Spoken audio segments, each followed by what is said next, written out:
Hello everyone, Low Threat here. The video background is essentially just gameplay of me fucking around with different weapons and stuff like that. Just me trying to playtest certain weapons I could possibly use during the next season, etc., etc. Um, so most recently, the Trials of Osiris trailer came out with it's a 3 minute 47-second trailer. You should go check it out on the Destiny 2 YouTube homepage. It's really nice. It's really nice video. I think it's really greatly edited, etc., etc. But um, the first thing I want to get over is the TWAB that was put out as of last week in regards to the sniper rifle changes and or the auto rifle buffs and then the nerfs towards sniper rifles.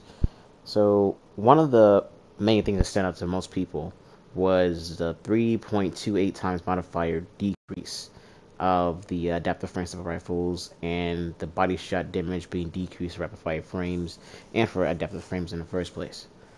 Um, Essentially, people were freaking out like, oh, now we can't one shot headshot supers and kill them in PvP. But yet, high impact frames can still be able to kill in one headshot. I don't think it's a bad thing. I think that's great because my idea when they first announced the Shadow Keep, like the video of the sniper rifle kills and headshots, I assumed that since Revoker was in it, that only high impact frame sniper rifles would be able to one shot headshot supers.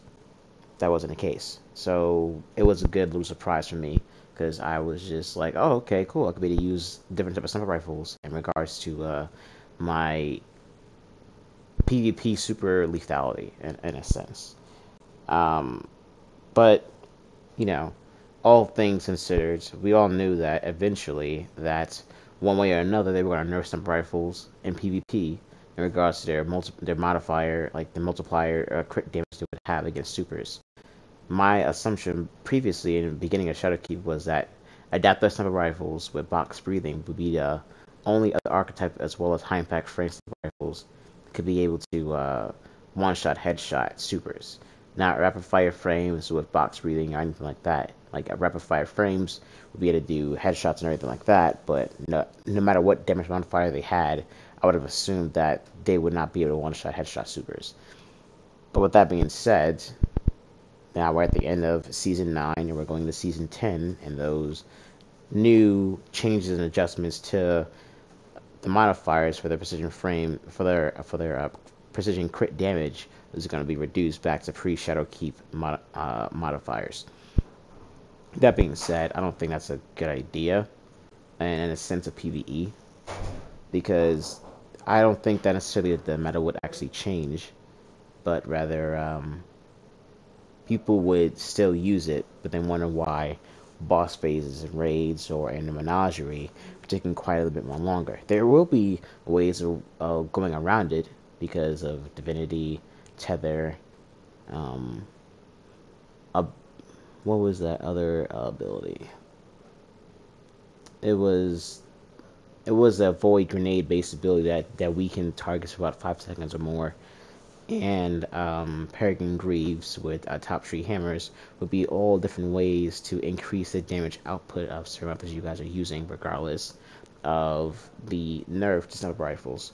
So there still be ways around it, still be ways of killing bosses, and are making said raids and other high-end activities easy, accessible to most people, and being useful.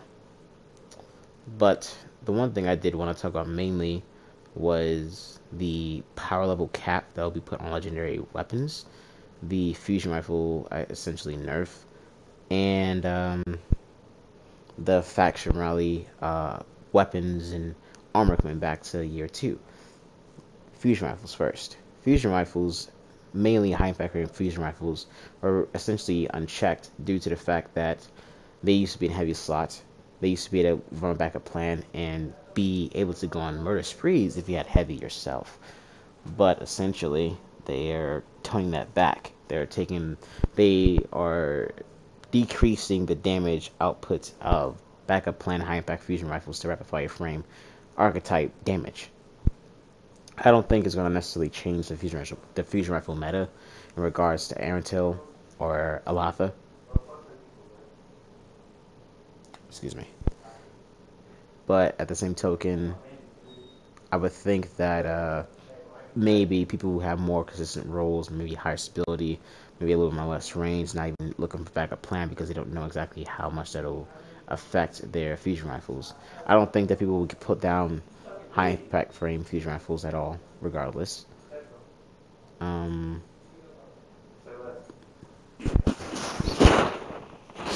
but in the sense, I think this is going to be a little bit of a change, and like not a bad one either. I hope that with the buff to target acquisition for fusion rifles in general, will be much more lethal in a sense, so that rapid fire frames might come up as a new fusion rifle meta in a sense. But I don't think that'll ever actually happen. But only time will tell. I would think that also that the trying to think of all the other patch notes, that the modifiers for the damage output for supers was still bad, but we will be able to survive. Meta won't really necessarily change for raids, and then the power level cap on legendary weapons. I don't think that's a bad thing. Most people would think that, oh, now I can't rock my recluse that I had rocked for like the past year and some odd months, or oh, I won't be able to rock Wendigo. It's more or less because of how people always want to constantly say they want better guns, but yet uh, constantly trying to make better guns to essentially make the old ones that people love to use irrelevant, and or rather it will make the sandbox, or rather the damage output for certain weapons is like be the same stalemate. Like no one would use any different weapons in regards to PvE activities, raids, or Crucible or anything, because they're all essentially going to be the same power level, and they can constantly rise it up, and there will be no need for any new weapons to be grinded for, because you already got your stock loadout that you can use for every single activity, which is unfortunate. And that guy sniped me when I was AFK. It's fucked up. Um, but yet, I don't think it's a bad thing for a power level cap on legendary weapons. I mean, it'll make me want to try to get something different, yeah, but that's the incentive behind it. I think that's very really good for people who want to try new things, but yet are like, okay, I got this thing I already have, and I can constantly level it up. But it makes it no point to actually use anything different. Um, but I don't think that it's a bad thing at all. Uh, faction rallies, faction rallies were something that I've always wanted back, because one, I was new monarchy all the way, because I grinded out the ornaments for the hunter, titan, and a warlock. So they were all really fun to. I don't think I did it for my warlock. Anyways, I think that the way that it was brought up, it was like it was just a really fun thing, and I was glad that they were saying some of faction rallies after like so long. But the way they did it is like they're not bringing back the whole entire thing. They're just bringing back the aspect of the loot, the weapons that were there, and the armor. That's all. I don't think it's a bad thing that they just bring back the armor and weapons. That's what most people wanted back in the first place. But I think people also like the idea of being able to do certain like triumphs, or rather special required quests to get certain emblems and ornaments and stuff like that, because of how it just seemed like a great achievement back then. It still is now, getting achievements and ornaments and specialty weapons or things that you can't get unless you do a certain activity, which is why people like pinnacle weapons in the first place. Um, but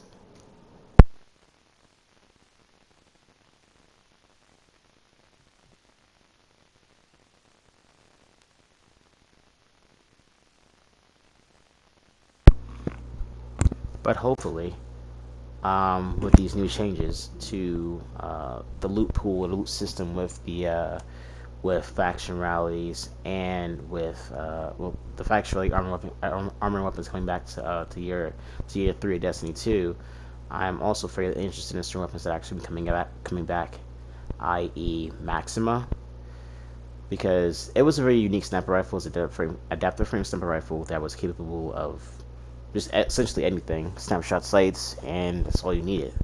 But it was in a sense unique because it was like one of the, I believe back then was like one of the only adaptive frames that actually came with snapshot, and nothing else did. Now, fast forward to Destiny 2 Year 2, with Forsaken and Menagerie and yada yada yada, we was brought back Beloved. Beloved is an adaptive frame sniper rifle that can have some really good aggressive roles, like the most unique role, Snapshot Quick Draw. It's a very unique role in regards to PvP, but not in the sense of PvE. Most people would, if they were gonna rock something that was PvE oriented, they would go for Soul Survivor or some exotic sniper rifle as well. But it was more of a PvP focused sniper rifle in the first place. My own theory or idea is that Maxima will have snapshot sights, possibly a moving target as the end of the perk, but my idea might not be as much of a hard hitter and very beloved beloved sniper rifle as much as Beloved is as well. I would guess that it might have more PvE perks versus PvP oriented perks like Snapshot Quick Draw, Snapshot Moving Target, yada yada yada, etc. etc. I think that it might have something unique, as in which that it might even gain Vorpal Weapon, but I don't think it will be relevant to have that Vorpal Weapon. Because the Depth of Fire frame is going to get nerfed essentially next season, which is unfortunate, as in the precision modifier. And then not to mention, Deej also put out a tweet stating that along with other faction-related weapons and armor, the Dire Promise is going to come back into Year 3 as well.